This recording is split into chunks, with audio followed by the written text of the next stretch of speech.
So Amber's sweet. I was really lucky to be able to get her in on this project. She plays Tiffany, Meg's or Karen's sister, opposite Meg Biddle, and she just delivered such a fantastic performance. And a little bit about Tiffany's character. What I envision for Tiffany is that we've spent most of the story with Karen at this point, and we've gotten to know her a little bit over the course of the film, but all of a sudden, about 3/4 into, or maybe like 2/3 of the way into the film, we realize that Karen's got a past, and there's more to this really than what she's been telling us, the audience, and her character, her friend Rachel. There's more to what's been going on than what she's been telling us. And I wrote in a little scene where we get introduced to Tiffany through a phone picture that Karen looks through on her phone, and we get kind of a sense of, okay, there's something going on here. Who is this other person? And then we delve into the flashback scene, and I would have to say that the entire flashback scene, from start to finish, really embarked, in my opinion, the real meat and potatoes of this story. You know, of course, Tristan brought along, everybody, you know, brought everything, their A game to this cast. Tristan kind of brought in the comic relief, the bread and butter, but the real meat and potatoes, in my opinion, behind the story was really where Tiffany's character comes in, and we get introduced to Karen's past before she comes in to what we know her as the Karen today. And this is so, this portion of the film was so important was so key for the story and the theme behind it. My character is Tiffany, and she is the sister, and she is an older sister, so she has, you know, she feels like she has had experiences before that she can help everybody with, and she doesn't want anyone to go through pain. She doesn't want anyone to go through what she went through. So I would say that life has made her a little tougher than some of the other characters.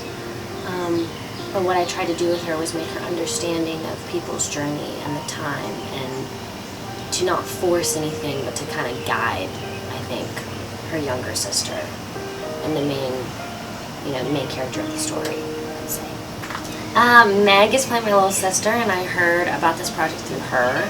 So I was really excited to get to work opposite of Meg. One of my other friends, Corey, is also in the project, and they told me about the director, and he and I spoke on the phone and just talked, and I kind of learned about what the story was about and was really interested, read the script, and then I was on board. I think the conflict between Tiffany and Karen is our own conflicts as people, between wanting to help one another and respecting each other's own personal journey, I think. The internal conflict, I think, for me with Tiffany is that she loves Karen so much that it's the conflict of, do you let someone else make mistakes so that they can go through their own experiences and be able to say, I went through this experience, or do you just decide it for them or help them, or say, just don't do that because I know what it feels like, or I love you, I don't want you to go through that. I think for Karen, when you're younger, like in regular life, I'm the youngest sibling, so I relate to Karen a lot, even though I'm playing Tiffany. And Karen, I think, wants to feel like she has power. She wants to understand her identity. She wants to understand love. She wants to understand all these different facets of life, that someone else projecting their past onto her is not really her thing. I don't think that she wants to feel like their conflicts are actually the same. Even though everyone deals with internal conflicts, I don't think that they want it to necessarily be anything besides their own. And that Tiffany has more of her identity, and Karen's still kind of figuring that out, which is really cool, because seeing that confidence is kind of what I was going for, like that Tiffany had more confidence than Karen does, even though Karen is fighting for that. And that's a beautiful thing between sisters, I think, and between people, is how do you help someone else have that confidence to make good life choices that aren't going to affect them long term, you know? But that's just me.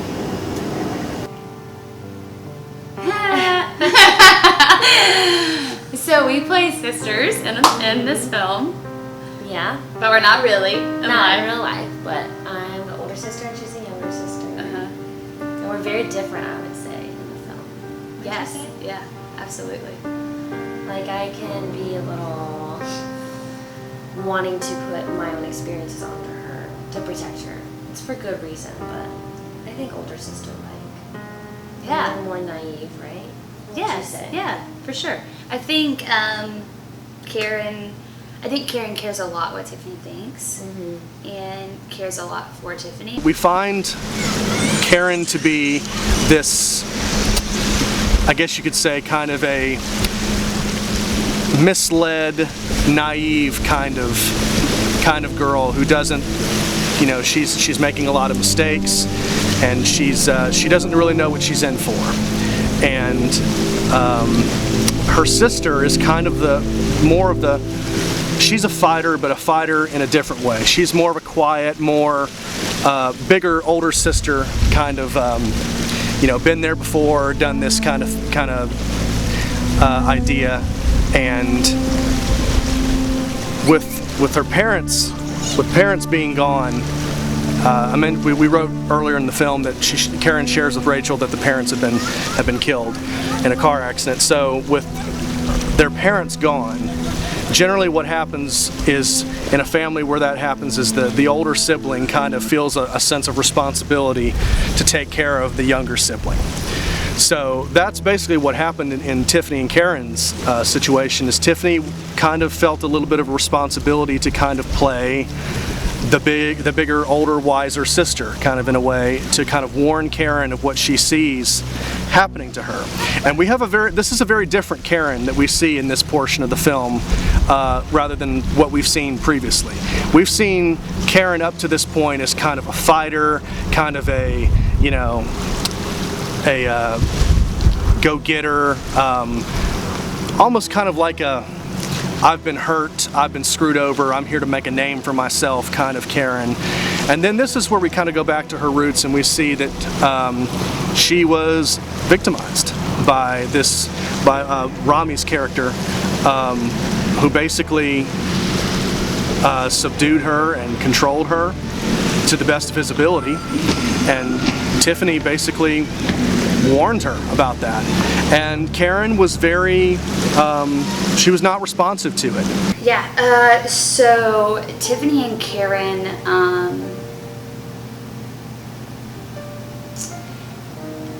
I think Karen, they both mean well, they both love each other, and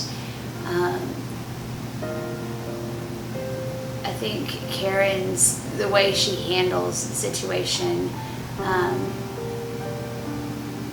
I think she doesn't know how to handle what's going on, especially with just leaving and feeling like it makes sense to protect her sister by leaving. I mean, for her, that's what feels like it's the right thing to do. And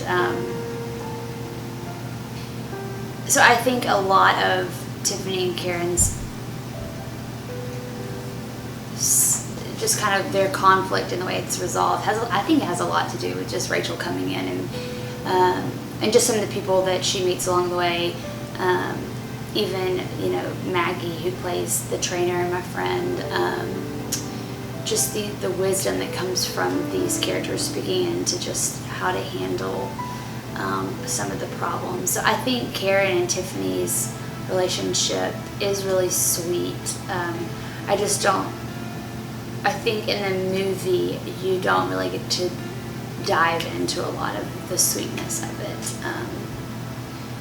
But I think it is pivotal for how you see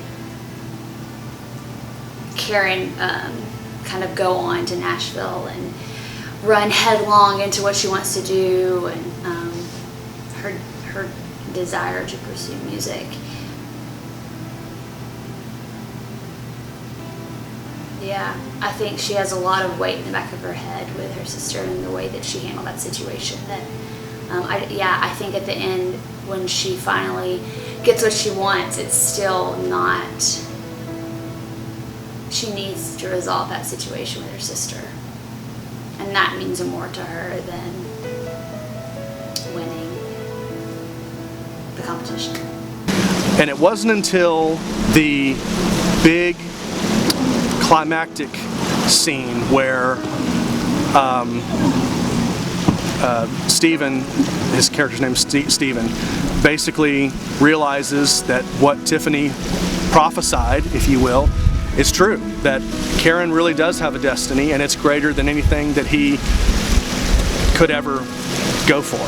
And when he realizes that, combined with his drug and alcohol abuse problem, he goes off the deep end, and he tries anything and everything to try to keep Karen at bay, including destroying her guitar, and when he's caught, beating the snot out of his sister, out of Karen's sister, Tiffany. And it's at that point where I think Karen really sees the error of her ways, and she sees the consequences of her denial and her bad decision making. And it's affected not only herself, but it's affected her best friend at the time, her sister, who was beaten, hopefully it looked like within an inch of her life in the film. And Karen then reaches a decision where she finally decides to just become this new person and this stronger person, and not be weak anymore, and not give in to her emotions, and give in to her kind of a blind way of going through, kind of a naive way of going through life. So she breaks things off with Stephen. But then we kind of see a shift in Karen. We kind of see her as going from this real naive kind of, I can't think of the right word, maybe just innocent, but childish. And you've got Tiffany, who's more of the older, wiser mentor type sister, who's been through a lot herself and is trying to protect Karen. When Karen sees what happened to Tiffany, Karen immediately feels guilt, and it follows her. It follows her all throughout the film. We don't know what it is. We know something's bothering her, but we don't know what it is until, of course, we see this portion of the film, the flashback. And but like I said, we see a shift in Karen's character, and she goes from one extreme to the other. She goes from this really innocent, naive, overly caring person to this kind of bitter, I'm not going to say sadistic. She never became Stephen, but she reached this point where she became kind of hard and just very guarded and very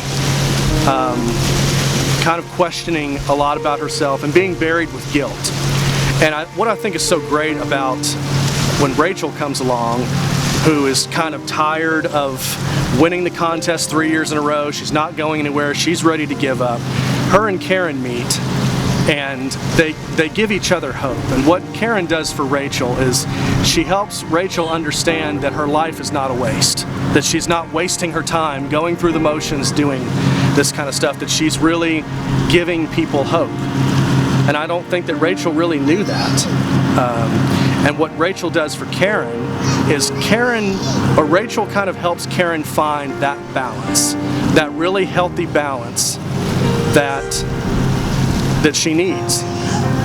And that balance between being the innocent, overly caring, between the hard, I'm not going to love anybody, I'm just going to come out and, swing out with pride, kind of thing, and kind of helps her find a balance of, it's really not about winning. It's not about coming out here and getting revenge and showing myself and becoming this great star just to prove to myself and Stephen and all these other people who thought I would fail and who told me I would fail. It's not about proving it to them anymore. It's about connecting with people and loving on others and being content with who the divine up there has for herself. And I think that's the most important theme of the film that I wanted to get across to people. And that's what I do. It's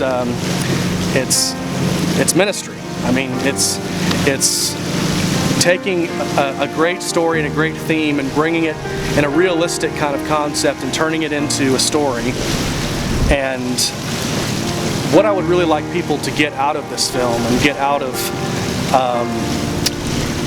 the theme of the story is,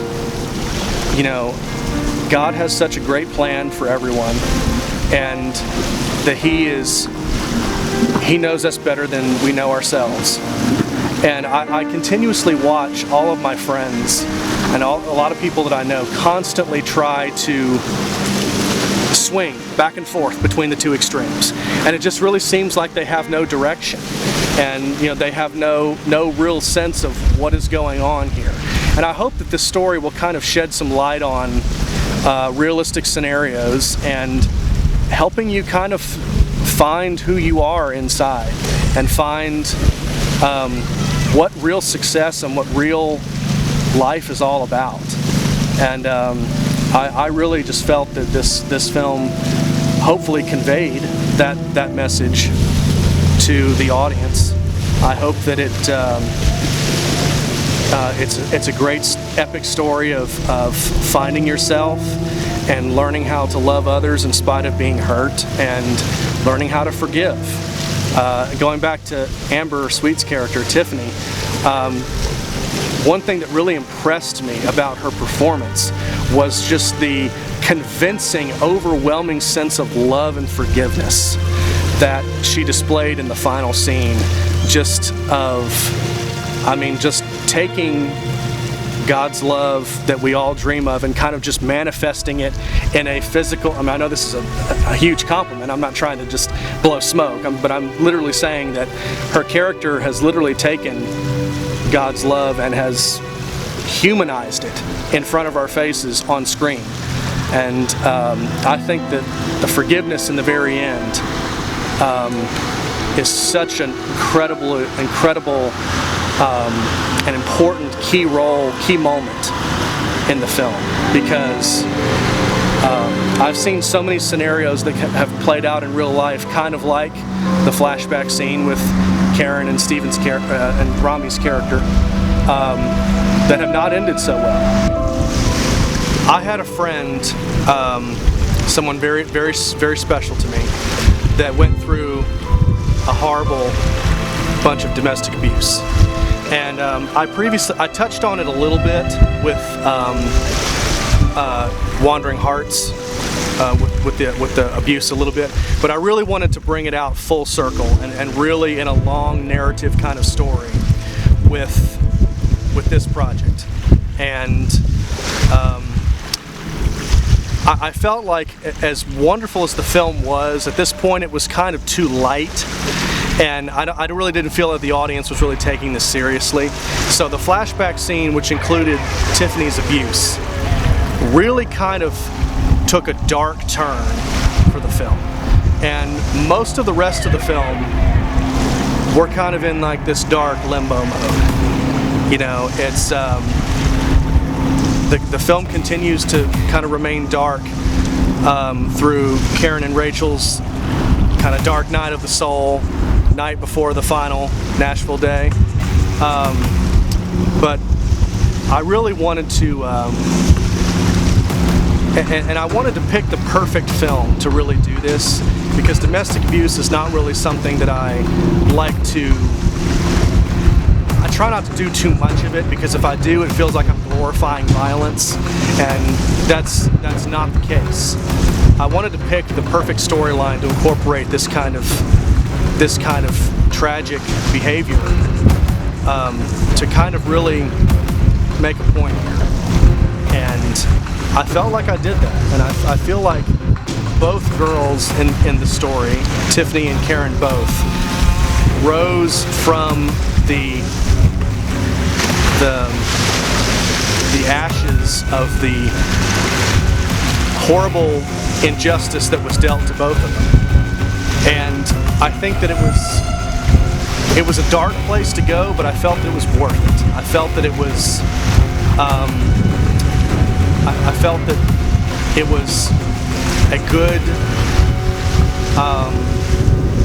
good stepping stone to get to before we get to the final.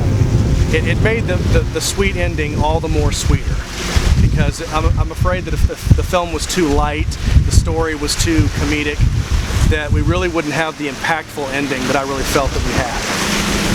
Abuse is a really tough thing to watch. It's a tough thing to go through. But it's reality, and it's a really great part of the story, I think, because I don't think any of us sometimes go through life thinking that these decisions are going to affect us or affect other people, especially people close to us. I think we take for granted the choices that we make in other people. I think it's awesome. I was really excited to be a part, believe it or not, of the abuse scene, because it's a topic that a lot of directors don't want to do, a lot of people don't want to write about, it's a scary topic. A lot of people have been through abuse, especially in this generation, I feel like. I think it's happened in every generation, but I think this is one of the first generations that's trying to talk about it, which can be really, really hard. So I think movies and film and plays and anything artistic that is trying to talk about it is really worth it.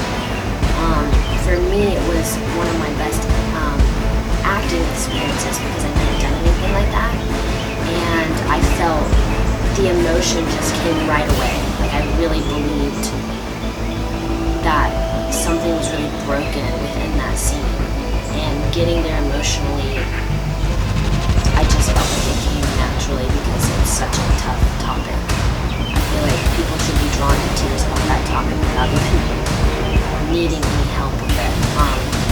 So I think it was really cool. I think it was risky, and I love when people take risks and things like this. I think it's really great. So I was really excited to talk about that and to be a part of that, and I think as a director that was a really big leap to do something like that, and I think the audience will be surprised for sure that it'll give more weight to the film for sure.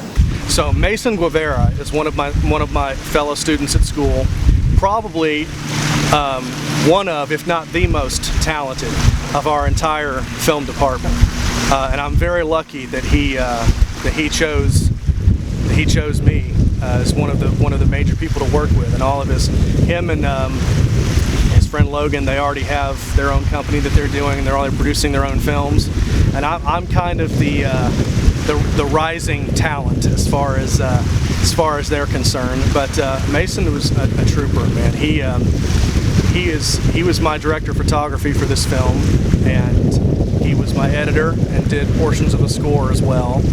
And he just did such a phenomenal job, not to mention his acting role. We had a full crew on our first day, and through various other commitments that the students at the school had, all the remainder of the days, it was pretty much just me and Mason the entire time. And we got some occasional help with our friend Carly Payne, who could make it whenever she could. So basically, 4 out of the 10 days that we shot, it was just me, Mason, and Carly. And 6 out of the 10 days, or 5 out of the 10 days we shot, it was basically just me and Mason. And just to do a film of this kind of scope with mainly just 2 guys, the director and the DP, it was daunting. It was very daunting. All of the responsibilities from most other crew members kind of fell on us. And it was daunting, but we got it done. And I think that I really hope that this film will do a lot to kind of prove myself to a lot of the professionals out there, to see our work ethic and just know that we're willing to put the work in to make something great like this. And Danielle our judge, Danielle Barrow, our judge, served as the first AD when she could. And we had a couple other smaller crew members here and there when they could make it. And we definitely appreciated all of them. And I really look forward to having a professional crew on our next film that we do. Because this was a great experience for me and Mason both, but I'm definitely looking forward to learning how to delegate all of those responsibilities to a real professional crew, rather than just kind of show up on set and kind of take control and do everything myself, which is almost what happened in this film. When we started off, I mean, like I said, there was a crew, you know, the first day at least, and that quickly diminished, and people just, they had other things to do, they had other commitments, and, you know, they didn't want to, you know, take part in a, you know, small town feature film project. And, you know, I still felt that connection, and, like, even though it's not the type of film I usually do, you know, I felt like it was a good thing for me, you know, to take part in this and see it through to the end. Well, basically, for the score, the idea I had, I wanted to do something that was traditional but yet still had a modern approach. I typically have a minimalist approach to my scores, using just a few instruments at a time, and I feel like the simplicity of that kind of matches the characters who are humble, and, you know, Karen is a small town, you know, like, girl is big city.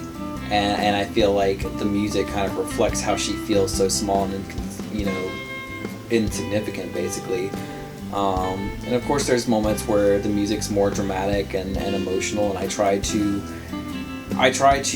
compose to the scene. Like, I went and I literally played the scenes on one monitor and composed on another, so that I could build a score that followed the story and really enhanced each moment the best. What I originally was doing was sending you like mock assemblies with my little Wondershare thing. They were great. They were entertaining. Yes, trying to just give you the idea of the scene, because only about 19. I hate to admit this, but only about 19 pages of the script were actually written when we started shooting, and a lot of the scenes I kind of just came up with and just added to it, and I was just complaining 3 weeks ago to a whole bunch of people about how filmmakers need to learn to just stop. Right. Well, I mean, a script is never really done. It's just not. You're right. It's never really done. So the editing process was very tedious because... Well, and I mean, parts of it was easy because I shot most of the footage, so I was, you know, it's stuff that I was familiar with. I know what shots I liked. I know what shots didn't work. Right. So I was already familiar with the footage, so I wasn't seeing it for the first time. Right. But as far as, like, you know, other challenges, being such a small crew, you know, we have issues with continuity or with, you know, audio dropouts or, you know, just trouble that's, you know, typical editing issues. But ultimately, I think I was able to overcome it and work with what I had. And, you know, like I said, we had a lot of challenges, a lot of issues with, you know, lack of equipment and just, you know, working with what we have. But, I mean... Performances were really scary. Yeah. I was really worried about those at first because just the songwriting process, the way that we did those and finally had to put it on screen, it was just like, it was a nightmare. Like, it was just like, how are we going to make this work? Yeah, there was definitely a lot of issues with sound, but, you know, I think we managed to pull it off.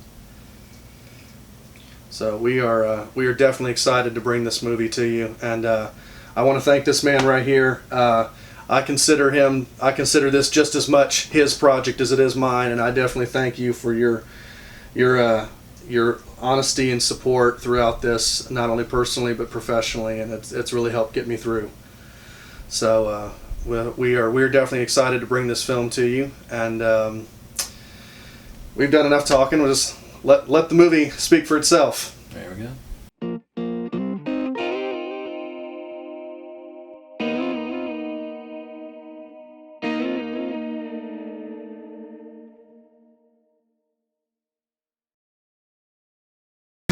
My future projects that we have going on, I've got the original script that Meg and I were going to do called The Art of the Deal. It's going to be my first TV pilot episode length, about 45 minutes. So I've done a feature already. I want to do a television episode length.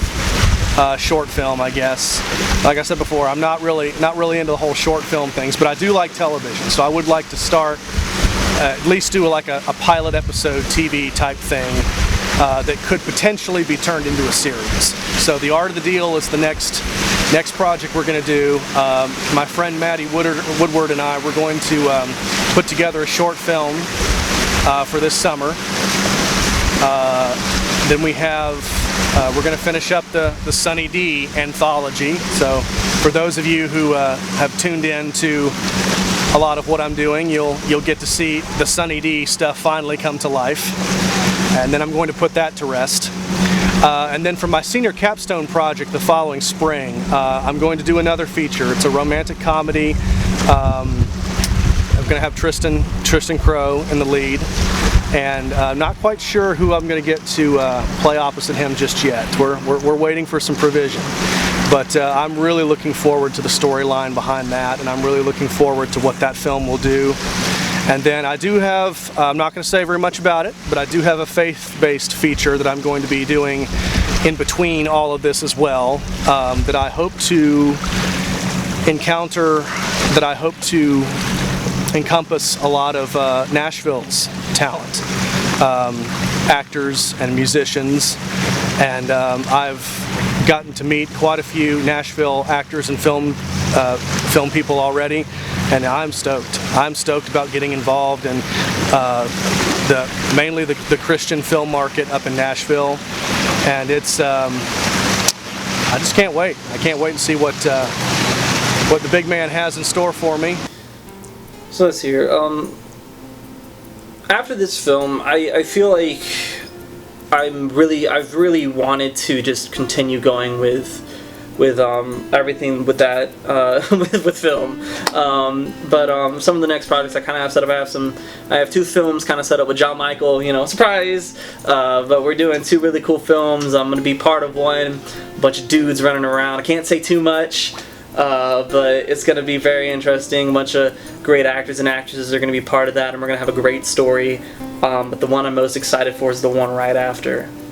That one I get to play one of the main character in this cool little romantic comedy, kind of going off a take of some really cool, funny. It's going to be very. I can't say a lot, but after what I've heard and read a little bit of, it's gonna knock it out of the park. Out of what I've done so far and what I'm probably going to do it next, up to that point, it's just gonna knock it out of the park. And I really hope doing these films and stuff to even just move on above and beyond what I hope to imagine. You know, everybody hopes to move above and beyond what they would like to.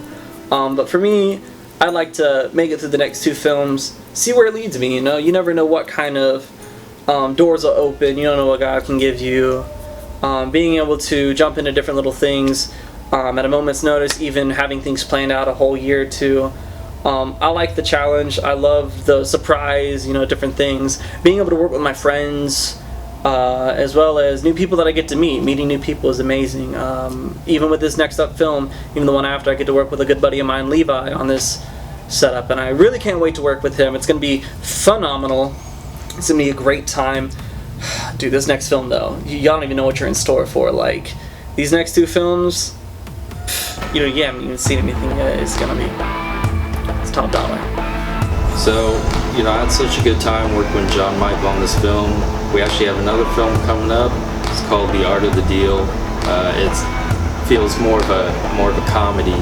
I think you'll really enjoy that, and I'm super excited about that one. You know, I love.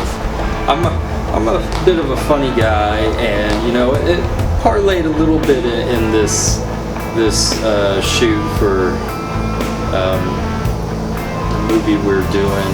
But man, The Art of the Deal, I'm ready to just let loose in that one, and I think you'll enjoy that, and it's really going to show the range of our director John Michael. That's for sure. What I would like to do in the future, I would like to become a director. And that's one of my biggest goals in life, is to become a director. I don't really matter if it becomes famous or not, just as long as like I know I'm successful in directing things that I want to direct. You know, I want to move more into like the indie scene, definitely for sure, but like I know it's gonna be difficult for me since I am female and it's very competitive, but like I feel like I am very confident in myself that I can do this. I do believe the director did utilize my talents in this film. I was just the judge, you know, and like I was nothing more, you know, which is fine with me, so yeah. Oh, you're good, sweetie. You're good. No, it's fine. So. I'm still trying to figure out if I want to be a theater stage actress or a TV film commercial. I moved here to Atlanta specifically to figure that out and to try to tackle TV film commercial. I've only been doing it since really like October, November, December, so really new with it. But I'm having a great time. I've been able to be a part of a few independent projects and a commercial for a construction company, and my agent this summer has been sending me out on lots of exciting audition projects that I am not able to talk about, but it looks as though, you know, things are going great, and I'm excited to just see where the wind takes me and to continue figuring out TV film, and also I'd love to go back to my roots and continue theater. I love doing the studio work, and I would love to get this to be, you know, a stepping point into more soundtracking for future film scores, and still working with just solo artists to come in, have songs, ideas for songs that need help arranging, and also means to record it, make that stuff in their head come to life. So that's the whole reason I put the studio in. I was mainly for drum tracking, and then as I started building it, realizing that, hey, my musical background, I can help some artists out, bring their music to life. So that's where I'm at with the studio. It's called 360 Sessions, and basically that's 360 means all encompassing. We can do pretty much everything here, from film scoring to ADR to artist development. Yes, I hope to work a lot as an actor in the future. I want to be good at my craft, and I really want to take the time that it takes to be good at your craft and the work that it takes. I love this, and I want to grow more in love with it, and just in the beauty of creating and sharing stories with people, and being able for people to really relate to whatever character that I get the opportunity to work in. So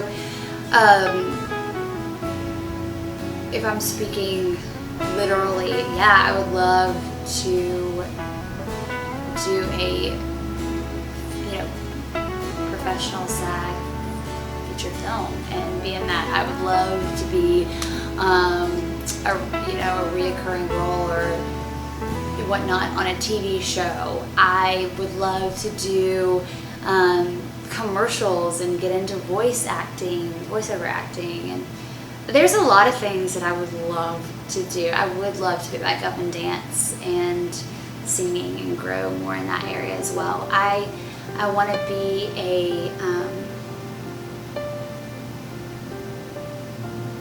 be an actor who can cross over on different vices. I love theater a lot. I love that background, and I would love to continue to pursue the stage as well as TV and film. So I'm just going to be good at my craft. I want to work hard at that and continue to train and learn and grow,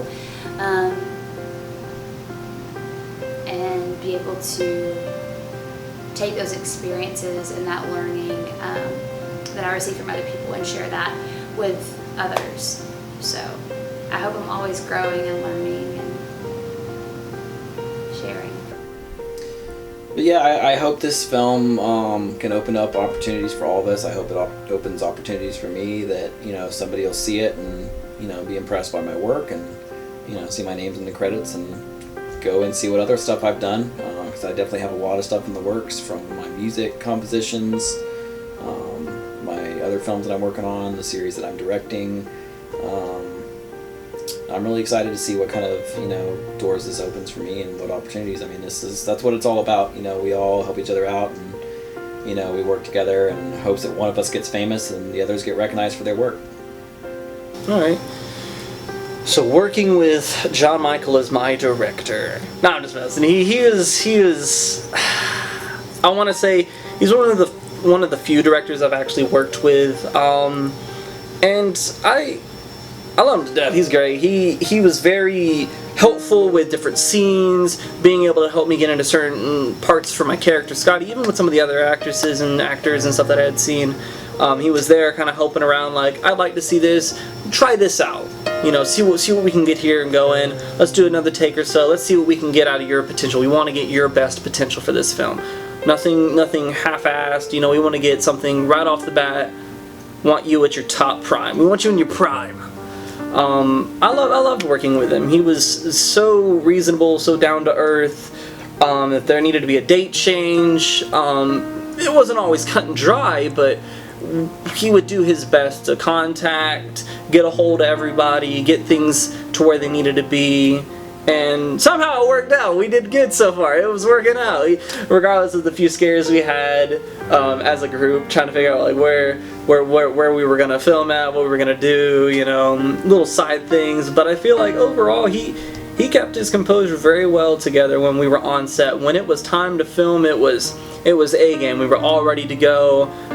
We joke around, you know, it's fun time, but it was never a problem. It was always a fun time. There were never any issues going into that film. It was always like it was being taken care of immediately with John Michael being there. Yes, the director.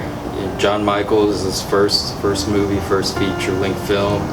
Man, he dove right in.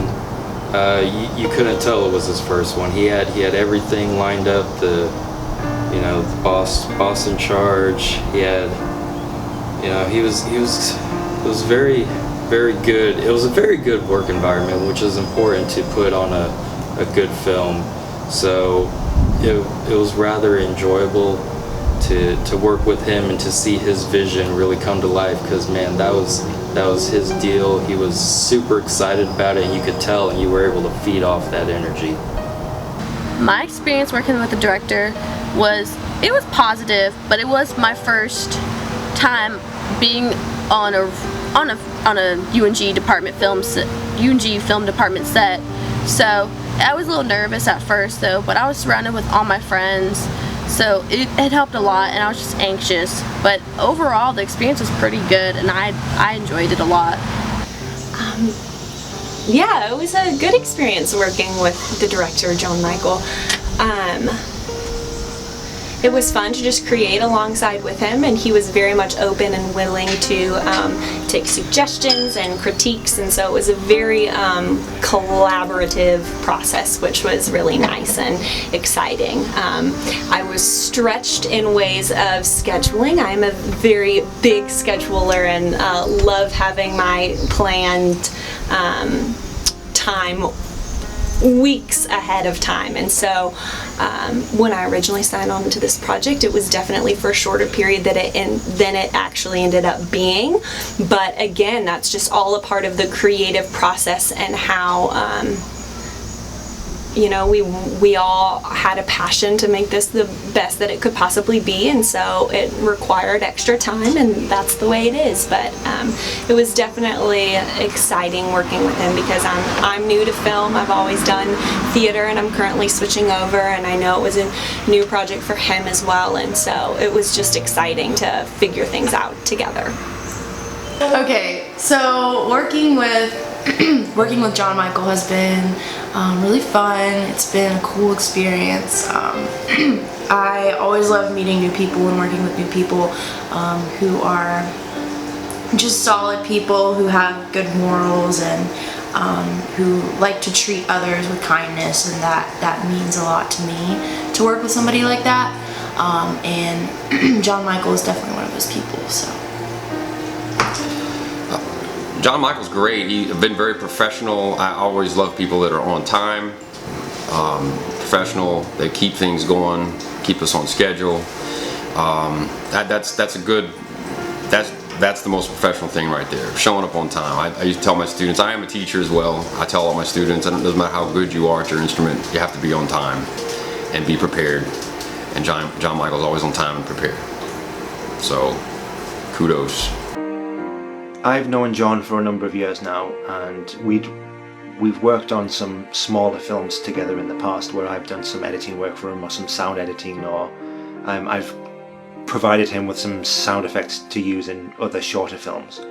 But I'd never actually written any music for him, and to be given the opportunity to work on a feature film, even though I was only writing about 5, 6, 7 minutes out of the whole score, was quite a leap from working on those smaller projects.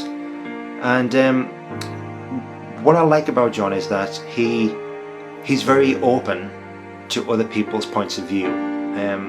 For example, I might have a mix, let's say mix A, and I might do a mix B. I might prefer mix B and he might prefer mix A, but he's willing to listen to my point of view as to why I think mix B might work.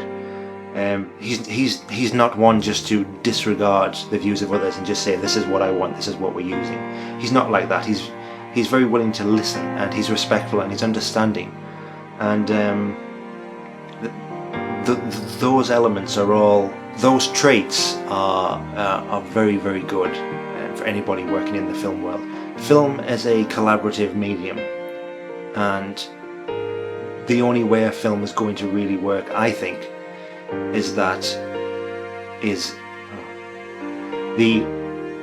only way a film is going to work out is if everyone is respectful of everybody else and is willing to listen to other people's points of view.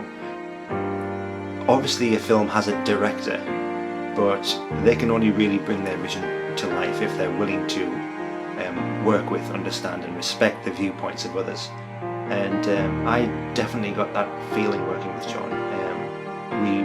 We would argue our points of view quite vociferously, but in the end we always managed to reach an equilibrium where we were both happy, and I think that's very healthy. My experience with the director has been really great from the beginning, very open, which is not normal. A lot of directors kind of guide you or force things, and there's not as much room to grow. So I think having openness is key. I think having good communication is key, which has happened. The script has definitely been in place, but also had some liberties, which is really, really nice. I think it's been an experience where all of us are growing and learning, and that's why we do projects, and that's why we work on things like this. I mean, we're all inspired by one another, I would say, and working through life's issues together through our art. So I think that the process with the director and the team has been work-related, but also friendship-based and openness. And I think that that's when growth can happen, is when people are willing to take risks, go there, be open, and use our creativity to work on our gifts, but also to respect everyone else's voice in the project is really cool. So it's been a great experience. I have loved working on this film. I think John Michael has given me a lot of opportunity to be able to do what I love and work with people that I love as well. And so I'm very thankful for that, and thankful for that it hasn't always been easy, that there has been challenges, and even just giving me the opportunity to really fight for what I wanted to. And so I'm thankful for those little things that I know that I can take and will use in the future. Whether it's, I mean, just with the opportunity to be able to sing and practice that and work on writing, and being able to work on fighting, and just seeing the hard work that goes into both of those, and knowing that it takes time and hard work in this industry to do things that you love, and work on projects that you love, and just become a better actor. And I think it's been great too to learn how to work well with each other, and how to listen to one another and even like collaborating with one another on ideas. John Michael's been great to listen and hear me out on what I think would be good for a certain shot, even though it might not be. It's been really, really cool to work together and hear each other's ideas and how did you get to that and why is that? Why do you think that would be a better idea? Or what is your thoughts on this? And to just realize that you don't have all the answers for everything, but that there are people who have good ideas and to listen to each other and work together. So I'm very thankful for that. I think that's a huge thing to be able to take into the future with anything that I do, is listening and working with each other. So I'm very thankful. I hope that this film speaks to someone in a positive way. It helps someone through maybe a past relationship that they've gone through. I think one of the things I didn't mention earlier is just seeing some of the abuse that Karen and Tiffany went through in their past relationships, just to be able to really realize there's other people and there's other fish in the sea, there's other people out there that you don't have to live under that and live in that, and that you can fight through that and overcome that. And I think that I hope is something that people really speak to, because I think I have a lot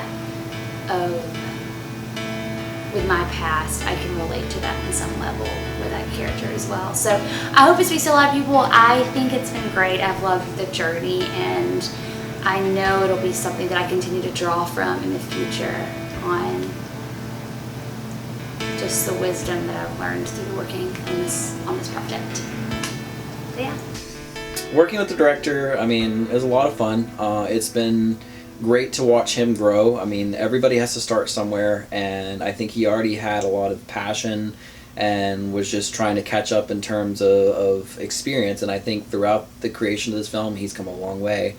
It was kind of like a proud father moment for me when we were wrapping up one of our last shoot days, and he shot a scene himself that was as good as if I would have shot it. And I was really impressed with how far he'd come, and I love his passion, his dedication, and his humility is by far his biggest strength. He's not afraid to say, I need help, or, how do you think we should go about this? And I think that openness and that willingness to work with others is what is going to make him go far in this industry. I hope with this project that it's touched a lot of lives, and it's a great story that people can relate to. And that's basically what we do. We, as filmmakers, as particularly Christian filmmakers, we minister to people in storytelling, and we get a unique way of doing it. Displaying some more truths, I guess, than really traditional Hollywood films are not really given permission to do. And I really feel I'm in a unique position to be able to cross those lines and to do that kind of a project. Yeah, it's daunting, it's scary, and you never know how people are gonna take it. You have a million different opinions about what should and should not be included in a quote-unquote secular / faith-based film, quote-unquote. And there's many different opinions, and I understand and have listened and respect them all. At the end of the day, I just do what I feel the spiritual inspiration comes from. And Michael W. Smith, Christian pop artist Michael W. Smith, once said about his very own music, he says he doesn't write a song for the Christian market or the pop market, he just makes a record. And I'm kind of the same way. I don't make a film specifically for the secular market or the faith-based market. I make a film. And but my faith is the most important thing to me, and I write everything from a spiritual perspective. So whether, and like Michael did once say, he said one time as well, it's amazing how people try to put labels on it. And I don't really associate with the labels. I make a film that's based on a spiritual perspective. I understand that some films are more, the goal is to be more overtly spiritual, and I respect that, and I'm going to do those kind of films as well. But with this particular film, Song for the Wounded, I went for more of a secular approach, just with more spiritual-based themes kind of interwoven through. And it is amazing, and the people that I've talked to, how they try to put labels on it and just say, what kind of film is this?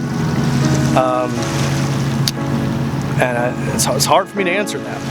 So I hope that there's something for everybody in this film. I hope that there's a little something that everybody can kind of get out of this. You know, a lot of comedy, a lot of drama, a little bit of action, great music. You know, hopefully it's got a little something in it for everybody. And I understand that not every film is for everybody. You know, there are other films I'm going to be doing that will cater to different audiences. But hopefully, as time goes on, Song for the Wounded will definitely impact a lot of lives in many different ways. And I'm blessed to be a part of that. I'm blessed to have been able to be given the opportunity by God and to be able to provide the opportunity for others to work on this and hopefully boost their careers. I love doing that. That's why I'm in this business. I love to be a provider for other people. And it's a blessing. It's really humbling, and I'm very grateful for it. So I hope that you've enjoyed this film. I hope you've enjoyed this little featurette that we've done, and keep watching, keep posted, and let's see where the next year or two leads us as far as our next films and our next journeys, and I can't wait to see what God has in store.